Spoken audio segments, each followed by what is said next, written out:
Hello guys, welcome to another video. दोस्तों, आज हम एक और स्टोरी को ट्रांसलेट करने जा रहे हैं और हमेशा की तरह मैं इसे हिंदी में ट्रांसलेट करूंगा। तो आज की जो स्टोरी है वो काफ़ी इंटरेस्टिंग होने वाली है, तो आखिर तक ज़रूर देखिएगा ताकि आप इसको अच्छे तरीके से समझ सकें। तो इस वीडियो में आपको वर्ड बाय वर्ड मीनिंग के बारे में बताएंगे, साथ में ग्रामर के पोर्शन को भी कवर करेंगे। तो वीडियो शुरू करते हैं। वीडियो का जो टाइटल है वो है गॉड हेल्प्स। गॉड यानी कि जो खुदा है, हेल्प्स वो मदद करता है, दोज उनकी, हु जो हेल्प मदद करते हैं, देमसेल्फ खुद की। तो इसका क्या मतलब हुआ? God helps those who help themselves, यानी कि खुदा उनकी मदद करता है जो खुद की मदद करते हैं। तो ये था हमारा टाइटल। इसको मजीद पढ़ते हैं। Once a rich merchant left his city to go to an other country for trade. Once का सेंस होता है एक दफ़ा या एक बार। अ रिच मर्चेंट, रिच कहते हैं अमीर को, मर्चेंट कहते हैं व्यापारी को या ताजर को। तो एक ताजर ने लेफ्ट यानी कि वो रवाना हुआ, लीव या लीव की सेकंड फॉर्म में लेफ्ट, तो वो रवाना हुआ हिज सिटी, तो अपने शहर से, टू गो जाने के लिए, टू एन अदर कंट्री तो दूसरे यानी कि मुल्क जाने के लिए उसने अपने शहर से निकला। किसके लिए? फॉर ट्रेड, ट्रेड कहते हैं तिजारत को। तो तिजारत के लिए या बिजनेस के लिए, कारोबार के लिए। तो इसका क्या मतलब हुआ? Once a rich merchant left his city to go to an other country for trade, के एक दफ़ा एक अमीर व्यापारी ने तिजारत के लिए, बिजनेस के लिए अपने यानी कि दूसरे मुल्क अपने शहर से रवाना हुआ। He was going by a ship. He was going, यहाँ पे वाज के साथ वर्ब की फोर्थ फॉर्म है। जब वाज के साथ वर्ब की फोर्थ फॉर्म लगती है तो वो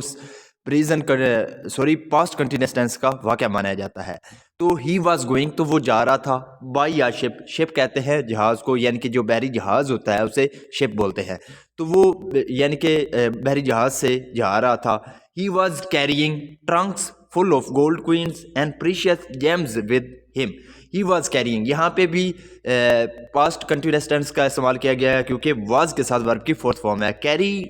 कैरिंग का मतलब होता है किसी चीज़ को ढोना या ले जाना। तो वो ही वॉज कैरिंग, वो ले जा रहा था ट्रंक्स, यानी कि जो ट्रंक्स था फुल, वो भरा हुआ था, ऑफ गोल्ड क्वींस, यानी कि सोने के सिक्कों से। क्वींस कहते हैं सिक्कों को, गोल्ड कहते हैं सोने को। तो सोने के सिक्कों से भरा हुआ था। एंड प्रीशियस जेम्स, और जो कीमती जेम्स थे, जवाहरात थे, विद हिम उसके साथ थे। तो इसका क्या मतलब? He was carrying Trunks full of gold queen's and precious James with him, यानी कि वो सोने के सिक्कों और जो कीमती जवाहरात हैं उनसे भरा हुआ ट्रंक अपने साथ ले जा रहा था।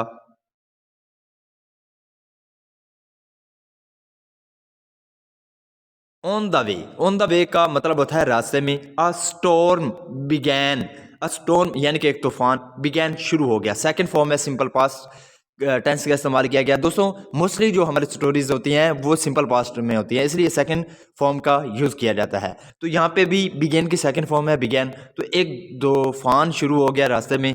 The ship rocked from side to side, जो शिप थी यानी कि बैरी जहाज था, rocked from side to side, तो वो इधर उधर डोलने लगा। आफ्टर सम आवर्स, आफ्टर का सेंस होता है के बाद, तो सम आवर यानी कि कुछ घंटों बाद। द स्टॉर्म यानी कि जो तूफान था, स्टॉप्ड, वो रुक गया। स्टॉप का मतलब होता है रुकना, यहाँ पे सेकंड फॉर्म में स्टॉप, वो रुक गया। बट लेकिन द शिप यानी कि जो जहाज था, हैड अ होल, होल का मतलब होता है सुराख। तो उस यहाँ पे जो हैड है वो पोजीशन के रूप में यूज़ किया गया है। जब हम कहते हैं कि पास्ट में यानी कि किसी के पास कुछ था तो हैड का यूज़ करते हैं। तो इसका क्या मतलब हुआ? But the ship had a hole, लेकिन जो शिप था, जहाज था, उसमें एक होल था, सुराख था। इन इट्स बॉटम, बॉटम कहते हैं यानी कि निचले को, यानी कि नीचे। तो उसके नीचे यानी कि एक सुराख था। दोबारा देखते हैं। आफ्टर सम ओवर यानी कि कुछ घंटों बाद, the storm stopped but the ship had a hole in its bottom, यानी कि जो तूफान था वो तो रुक गया, लेकिन जो जहाज था उसमें एक सुराख था नीचे। नाउ अब द वाटर यानी कि जो वाटर था, पानी था, स्टार्टेड एंटरिंग, स्टार्टेड यानी कि वो शुरू हो गया, एंटरिंग यानी कि दाखिल होना। तो वो दाखिल होना शुरू हो गया द शिप, जहाज में, यानी कि अब जो पानी था वो बहरी जहाज में दाखिल होना शुरू हो गया। Some got off the drowning ship, some यानी कि कुछ, गॉट ऑफ यानी कि वो उतर गए, द ड्रोनिंग शिप यानी कि जो वो डूबती, ड्रोनिंग का मतलब होता है डूबती हुई, जो डूबती हुई शिप थी यानी कि जो जहाज़ थी उससे कुछ जो है वो यानी कि उतर गए। सम जम्प्ड इनटू द सी, सम यानी कि कुछ ने, जम्प्ड उसने, जम्प्ड इनटू यानी कि जब जंप इनटू का मतलब होता है छलांग लगा देना, तो किसी ने छलांग लगा दी। इनटू द सी, सी कहते हैं समंदर को, तो किसी ने समंदर यानी कि जो कुछ थे उन्होंने समंदर में जो है छलांग लगा दी। टू स्विम अशोर, तो टू स्विम यानी कि तैरने के लिए, अशोर, शोर कहते हैं किनारे को, समंदर के किनारे को, तो समंदर के किनारे यानी कि तैर कर जाने के लिए कुछ ने तो क्या क्या छलांग लगा दी। The merchant started praying, the merchant यानी कि जो ताजर था उसने क्या कर दिया, स्टार्टेड शुरू कर दिया, प्रेइंग, प्रेइंग का मतलब होता है दुआ करना, तो दुआ करना कुछ ने शुरू कर दिया। ओ गॉड प्लीज से माई लाइफ, ओ गॉड यानी कि खुदा, प्लीज यानी कि मेहरबानी करके, कृपया करके, से बचा लें माई लाइफ मेरी ज़िंदगी को, यानी कि उसने कहा कि गॉड मेरी ज़िंदगी बचा लें। A man went to the merchant and said, a man यानी कि एक आदमी, वेंट गो की सेकंड फॉर्म है वेंट, तो वो गया टू द मर्चेंट यानी कि ताजर के पास, व्यापारी के पास, मर्चेंट कहते हैं ताजर या व्यापारी को जो कारोबार करता है, तो उसके पास गया एंड सेड और कहा, try to jump and swim ashore, try यानी कि कोशिश करो, टू जंप छलांग लगाने की, एंड स्विम और तैरो अशोर यानी कि तैर कर जो समंदर का किनारा है उस पर जाओ।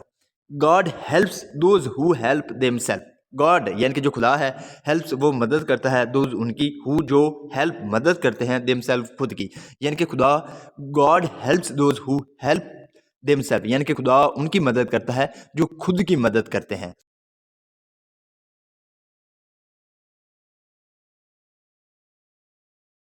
But the merchant did not listen, but लेकिन द मर्चेंट यानी कि जो ताजर था, डिड नॉट लिसन उसने नहीं सुना।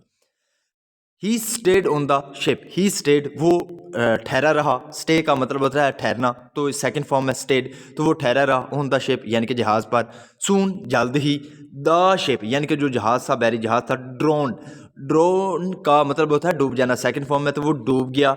एंड मर्चेंट डाइड, और जो मर्चेंट यानी कि जो ताजर था वो डाइड, मर गया। So this is the video guys, अगर आपको पसंद आई तो इस वीडियो को लाइक कर दें, चैनल को सब्सक्राइब कर दें ताकि इसी तरह की आने वाली वीडियो आप तक पहुंचती रहे। Have a nice day, good bye.